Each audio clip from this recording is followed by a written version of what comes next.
From zero to hero. It might have been an underdog, but its rise to the throne was all but inevitable. Here's 8 things you probably didn't know about Adobe Illustrator. Number 1.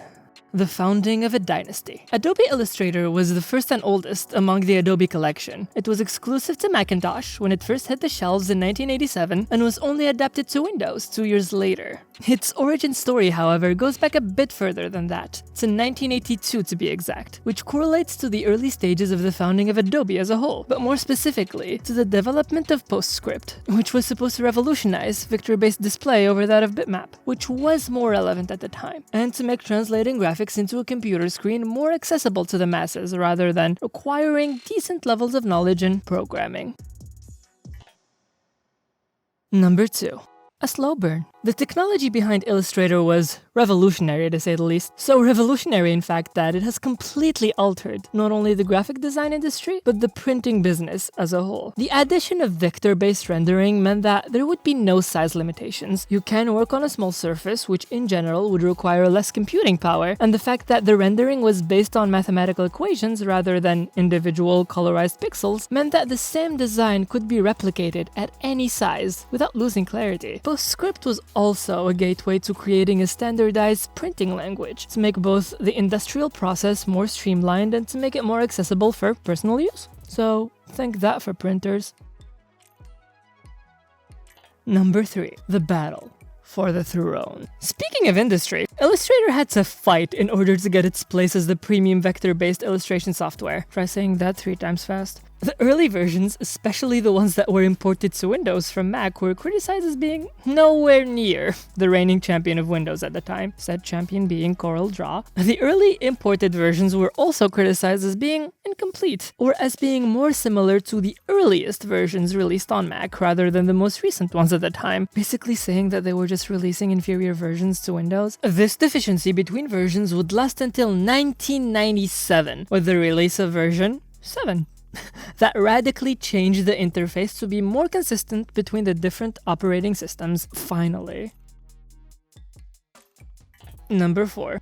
Now that was personal. The primary focus behind creating Illustrator was to make the life of graphic designers easier, as back in the day everything had to be hand-drawn with ink and pens, imagine the suffering, which took both a long time and wasn't free from uncomfortable oopsies. Just thinking of a pen randomly exploding ink all over both myself and my work makes me want to screech. But the story here gets a bit more personal than that. Marva Warnock, wife of the founder and creator of Illustrator, stated in an interview that the reason why John Warnock created Illustrator was because, quote, his wife couldn't ink. It's been stated a few times that the graphic design background of Marva was the reason behind the creator's interest in the world of graphics. And whether that was a gesture of love or a passive-aggressive act of pettiness, we can agree that it's still #relationship goals.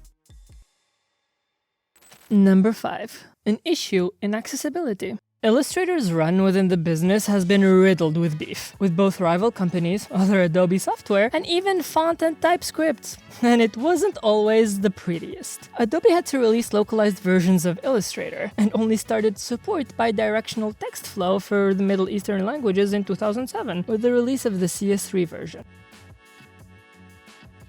Number 6. It's a 3D program now, I guess. With the 2022 version, Adobe Illustrator decided that it's a 3D program now. And no, we're not referring to the old and 3D looking fonts you find in WordArt. Remember those times? No, we're talking about full-fledged extrusion, modeling, material manipulation, and even lighting. This feature was easy to miss due to the fact that it still had limitations, but this speaks to the future of illustration and even 3D programs as a whole, as more and more are starting to embrace the marriage of these two mediums, particularly with the rise of programs like Grease Pencil and Clip Studio Paint. Apparently you can even do it in PowerPoint. Regardless, you can create genuine tri-dimensional designs now, and without having to worry about the hassle of switching programs or figuring out perspective, and that's always welcome.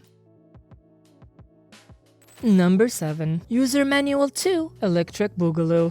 Much like its brother Animate, which we have already covered in this channel, you can go to helpx.adobe.com to find yet again the most oversized user manual you could possibly ever see. So long that it puts Ikea to shame. It's a great place to troubleshoot less commonly found issues or to figure out new neat tricks you wouldn't find elsewhere. If you are not much of a reader, we do understand, and we got your back. We have also compiled many helpful sources and tutorials to help you out and get you started on this very channel, and all of these sources are mere clicks away. So what you waiting for?